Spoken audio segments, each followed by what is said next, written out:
You spend your whole life carrying your family, sacrificing everything for a sister who pretends to be sick, and for parents who see you only as an ATM.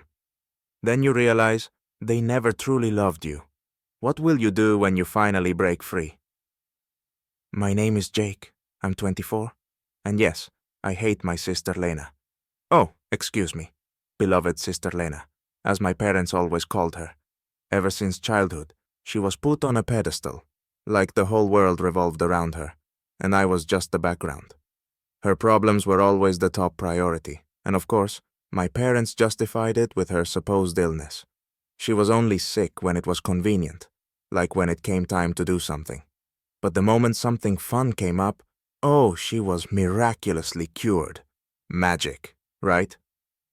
When I turned 16, my parents told me, "Jake, you're old enough now. It's time to take responsibility for the family." Ha!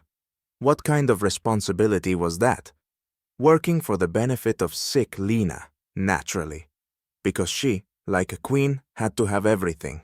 From toys to the best doctors who could help her. Spend all our money. My first job was at some cheap diner. I had to carry trays and listen to the manager yell at me, as if I were his personal servant. Every day I'd come home, exhausted and angry, and my parents would reach out their hand for my paycheck. "Jake, you know Lena needs money for treatment." Oh, of course, because a new iPhone is a literal lifesaver for her. And Lena? She just enjoyed her sick life.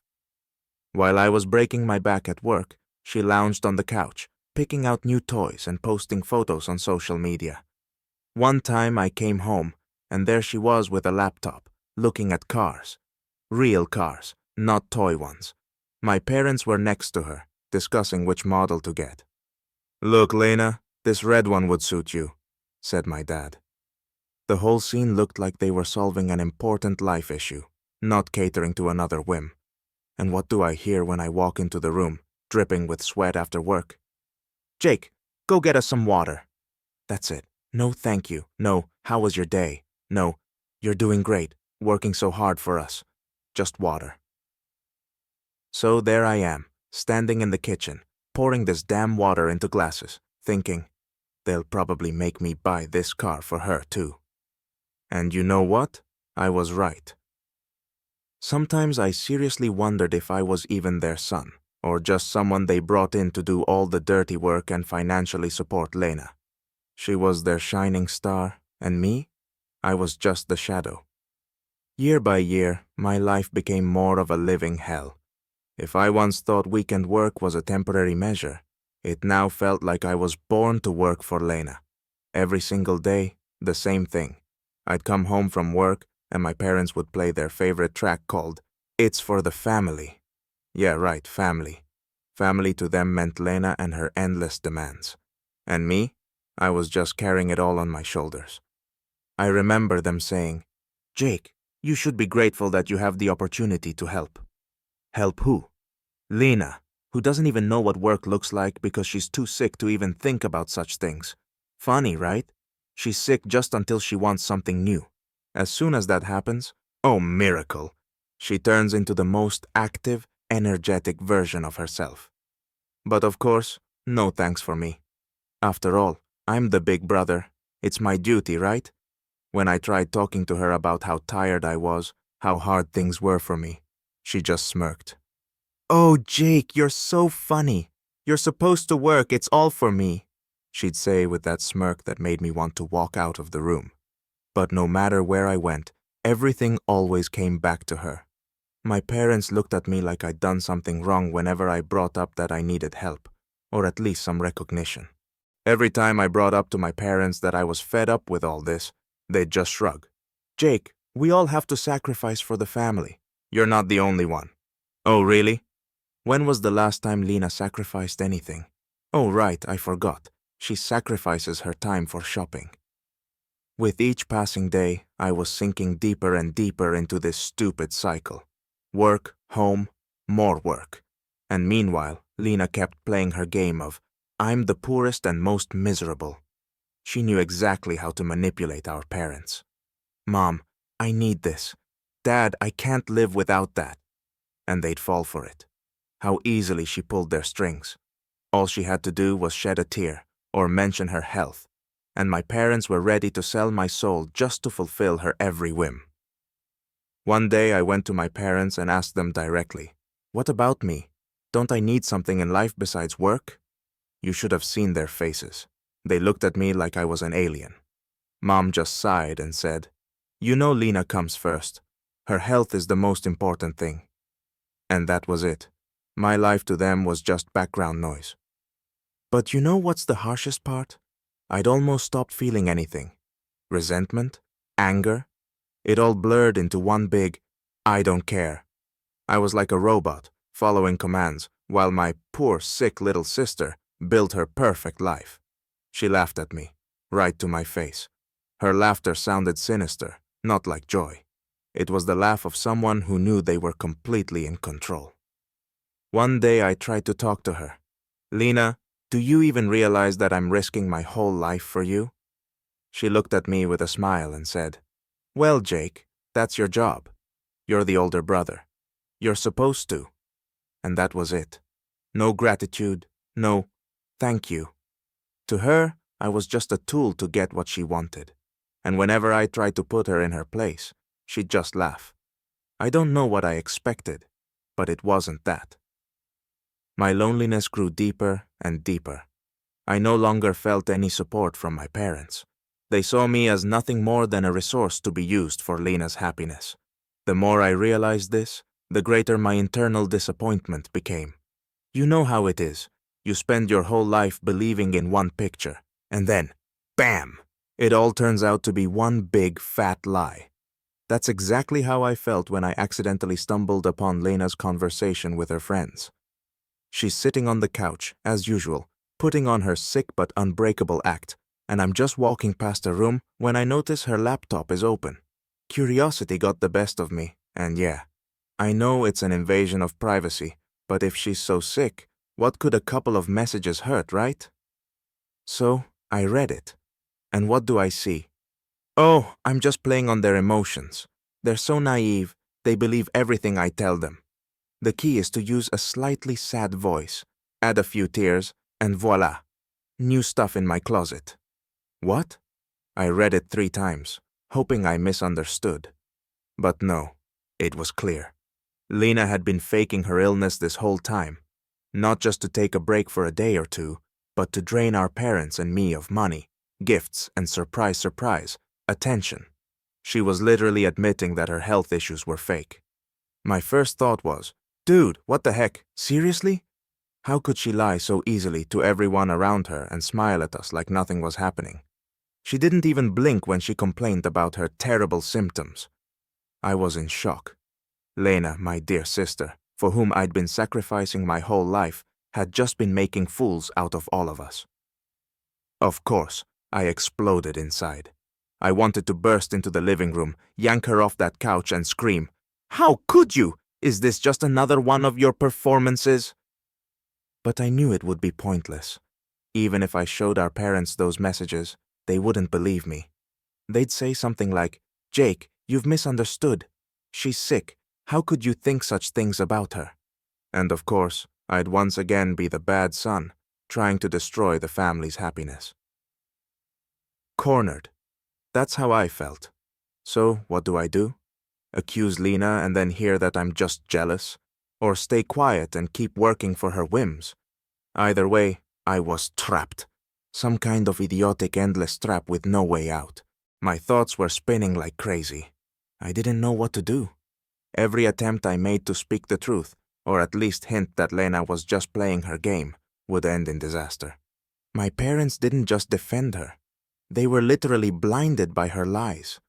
To them, she was always this fragile princess who needed to be protected from the world. And me? I was the workhorse pulling the cart. But you know what? I couldn't take this nonsense any longer. This was the ultimate betrayal. Not just between a brother and sister, but the entire family. I'd helped her, supported her, literally built my life around her illness. And she was just laughing behind my back. Now, every time I saw her sweet smile or heard her complaining about her condition, I felt a wave of disgust. I couldn't even look at her the same way anymore. But as for telling my parents, I knew they wouldn't want to hear the truth. At work that day, it was as chaotic as usual. I was lugging boxes around, searching for some kind of meaning in this endless grind. A typical day, honestly. But as it turned out, that day became a turning point. I just turned away for a second when a man walked into the store. He stood out right away. And how could he not? Confident stride, expensive suit, and that look of someone who knows they're a winner in life. He approached me. "Hey kid, are you the only one working so hard here?" Of course I was. My co-workers had long figured out how to slack off, so yeah, all the heavy lifting fell on me. But of course, I didn't say that out loud.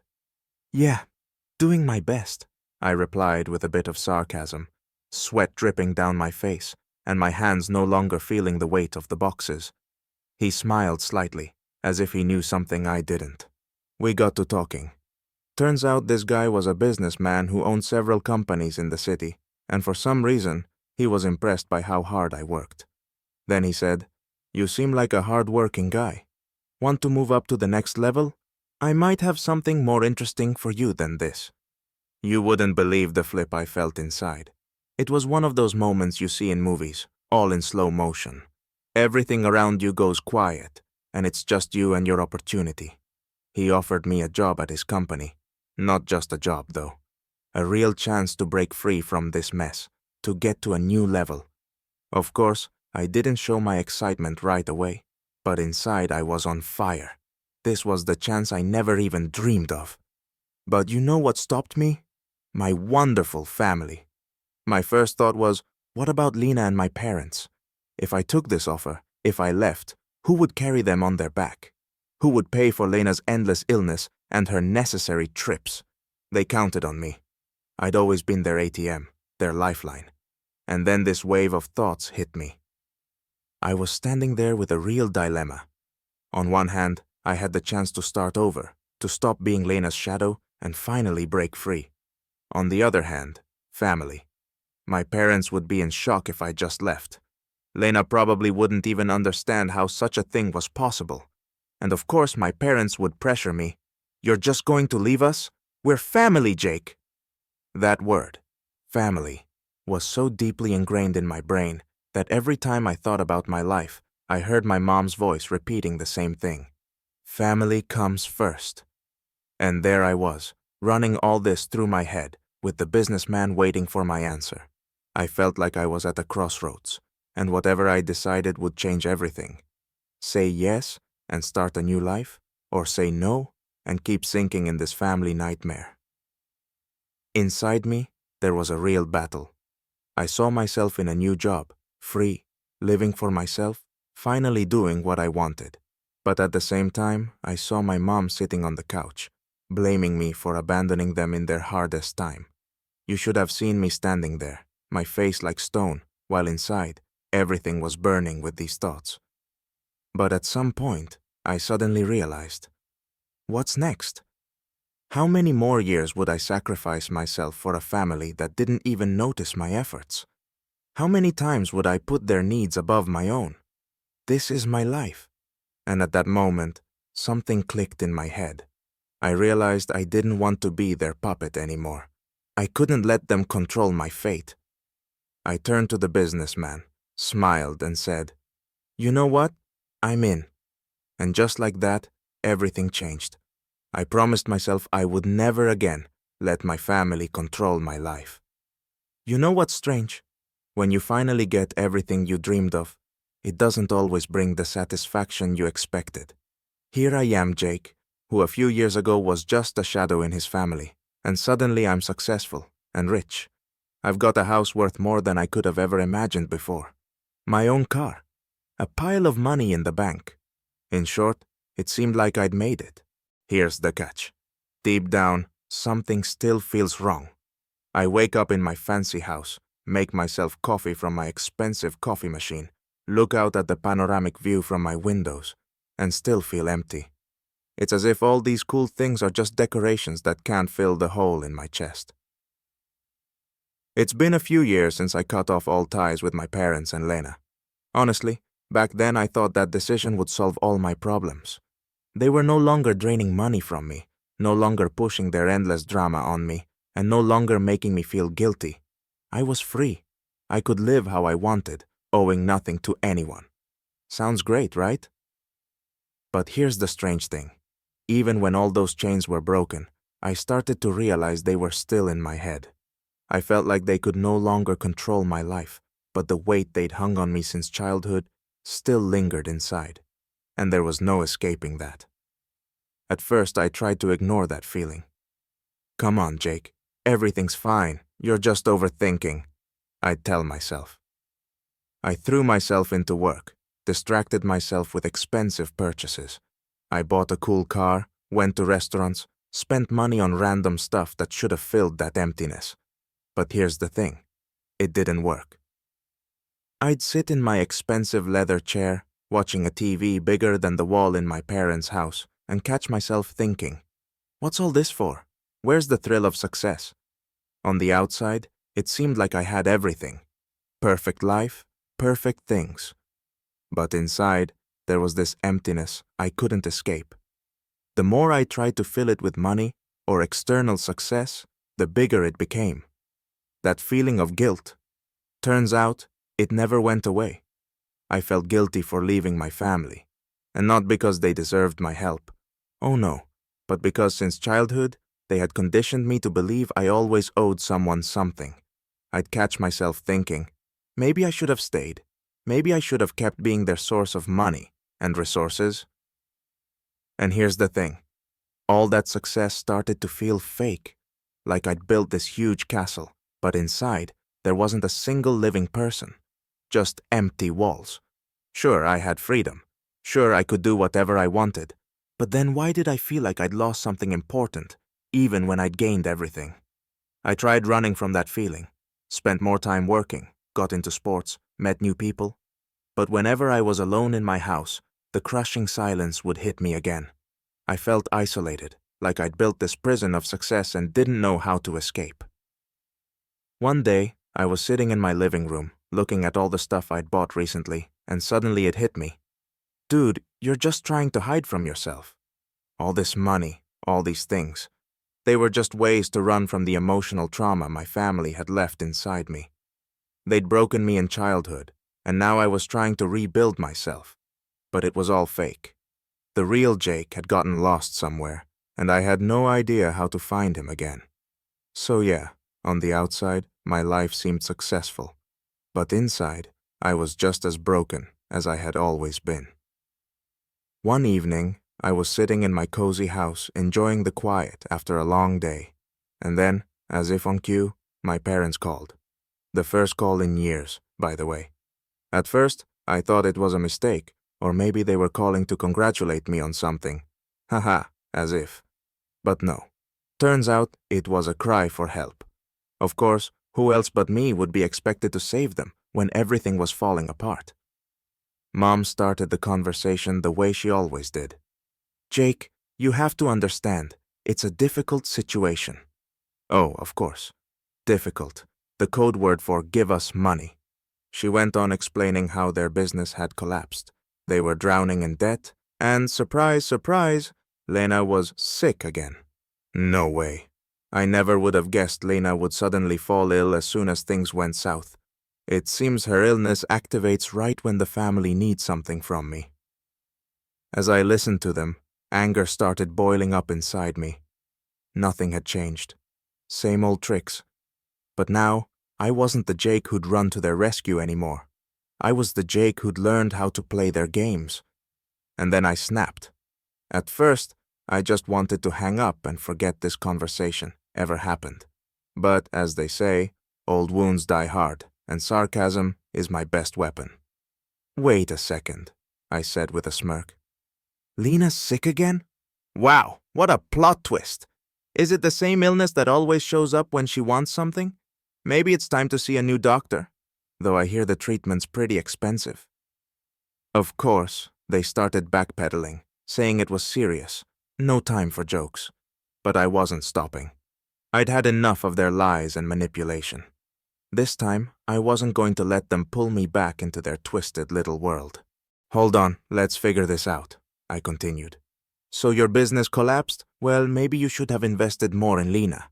After all, her treatment must cost more than any business. Maybe a few more expensive trips to resorts will help her get back on her feet? Or how about another new car for her? Maybe that'll help her recover? I said it with such a tone that I started feeling like an actor in some dark drama. Mom tried to switch the conversation to emotions again.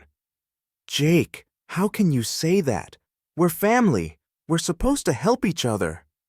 Oh yeah, that old tune. I've heard it about 500 times. But you know what's different now? I used to believe it. Now I realize they just used me as a money-making machine. Oh, family, huh? I replied. Funny how family for you just means squeezing everything you can out of me. I'm not a puppet you can pull the strings on whenever you suddenly need money. You know what's hilarious? You didn't even bother to ask how I've been all these years. It's just, Jake, save us. It's laughable how predictable this is. The sarcasm in my voice was off the charts, but I liked it. Because for the first time, I wasn't holding back. All these years I'd been the good boy, doing whatever they asked. And now I was someone else. They tried to keep the conversation going, saying, Jake, come on, think about it. You can help us. And that's when I decided to put an end to this charade. Listen, I said, my tone calm but firm. Let's get something straight. I'm no longer the Jake who's going to run after you and solve your problems. You had your chance. You chose Lena, and you made me the workhorse. But this horse isn't going to pull your cart anymore. So good luck finding another sponsor. Maybe Lena can sell her new car? And I just hung up. I felt a massive weight lift off my shoulders. They couldn't use me anymore. I was free. I knew this wouldn't end peacefully. I'd been thinking for a while about how I needed to put an end to this family drama. And finally, I made up my mind, returning to the old house, which, honestly, was the last place on earth I wanted to go. The house that once seemed like an impenetrable fortress of my childhood now looked like a true ghost of the past, worn, abandoned, and seeming to have lost everything that once made it ours. They were sitting there in the living room, which no longer felt so cozy. My parents looked at me with eyes full of some desperate hope. And Lena?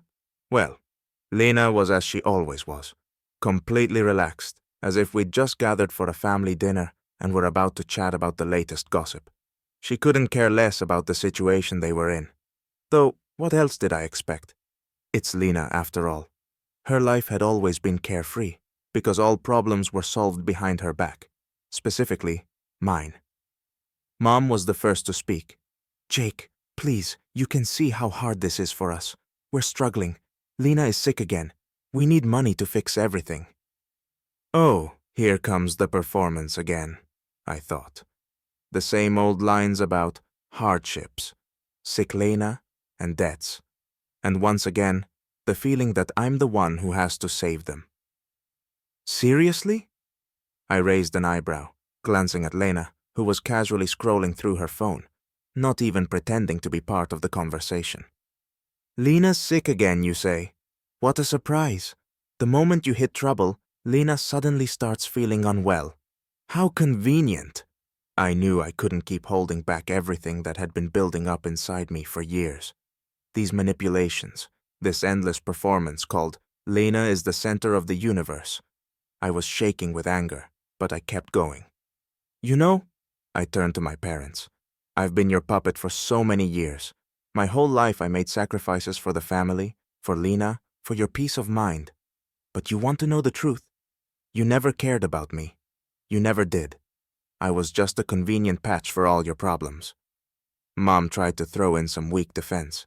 Jake, that's not true. We've always loved you. Oh, really? I interrupted her. Loved me? Don't make me laugh. When did you ever put my needs above hers? When did you ever say thank you for everything I did? Never. All I ever heard was help Lena. Do this for Lena. And what did I get in return? Ignored. completely neglected. I was just an ATM, a cash machine you turned to when your resources ran dry.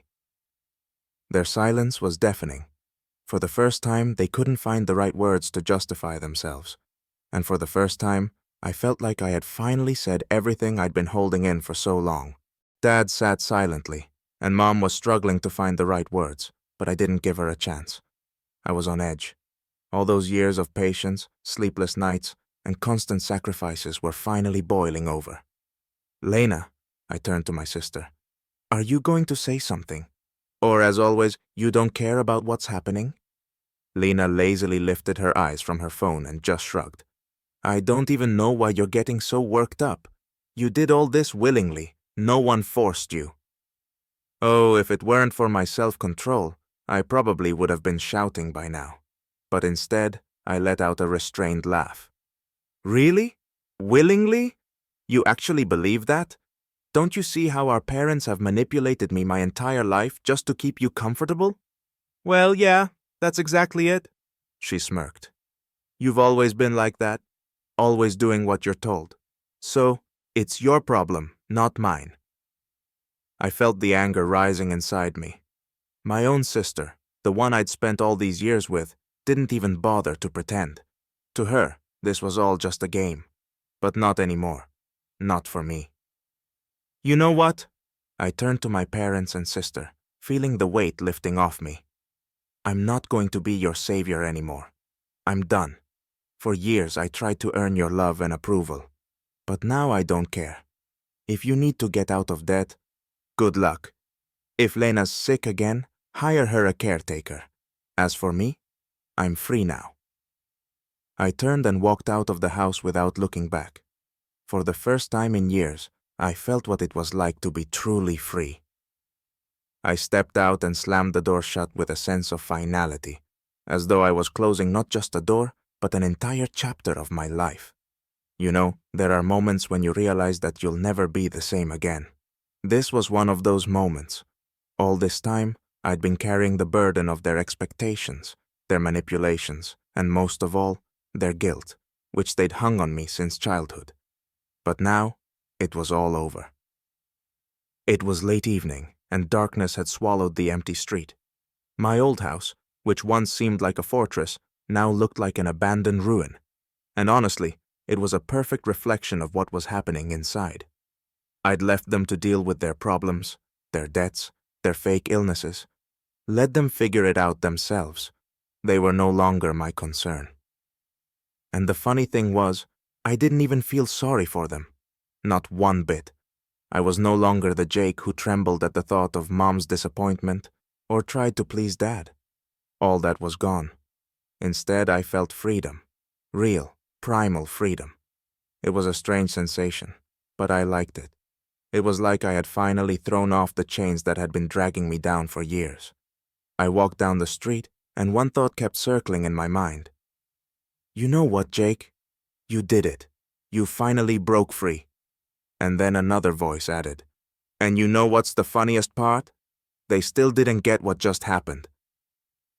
My parents were probably sitting there, talking about how I betrayed them, how I didn't understand. And Lena? Lena had probably already forgotten that I'd left. As always, her world revolved around her and no one else. Those thoughts made me laugh. What a family. When I was younger, I used to think family was everything, that you should do everything possible and impossible for family. But now I saw things differently. Family isn't just blood. It's the people who are truly there for you. And my parents and Lena, they never loved me. They only ever wanted one thing, for me to carry them through life while they kept playing out their dramas. And at that moment, I realized something. I had never truly mattered to them. No genuine affection, no real love, just a convenient tool to solve their problems. They had destroyed whatever family we had the moment they made Lena the center of their universe. They had broken their own family, and I was just a bystander. I stopped in the middle of the road and looked up at the night sky. The darkness around me was as empty as their promises, but in that darkness, I finally saw light. the light of my own life. Yes, I was alone now. But you know what? That was better than being someone who lives for others while losing himself. I no longer felt guilty. All this time, I thought I owed them something, that if I left it would be betrayal. But no. I finally realized that the only person I'd been betraying was myself, and now that had come to an end. My footsteps echoed on the empty street, and I smiled. I didn't know what was coming next, but one thing was certain. I would never let anyone control my life again.